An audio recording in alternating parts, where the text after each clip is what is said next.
0 से 40 डिग्री से भी नीचे की सर्दी उत्तर अमेरिकी बाइसन के लिए सबसे कठिन समय होती है। इस दौरान वे भीषण ठंड और भूख से जूझ रहे होते हैं। मोटी बर्फ न सिर्फ उनके भोजन को ढक लेती है, बल्कि चलना फिरना भी बहुत मुश्किल कर देती है। इसके कारण उन्हें जितना भोजन मिलता है वो उनके शरीर की ज़रूरतें पूरी नहीं कर पाता और बहुत से उत्तर अमेरिकी बाइसन इस सर्दी को पार नहीं कर पाते।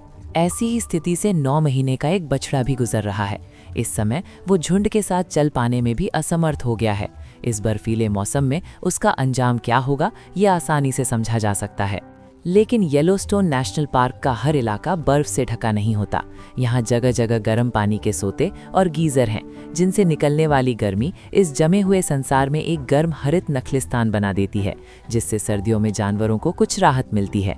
हर साल इस मौसम में ये न जमने वाली धाराएं बड़ी संख्या में ट्राउट मछलियों को आकर्षित करती हैं।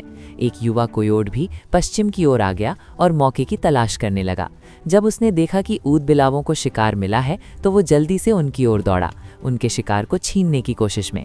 लेकिन उसने ऊद बिलावों को कम आंक लिया। हालांकि उनके आकार में बड़ा अंतर था, फिर भी ऊद बिलाव जरा भी कोयोट से नहीं डरे।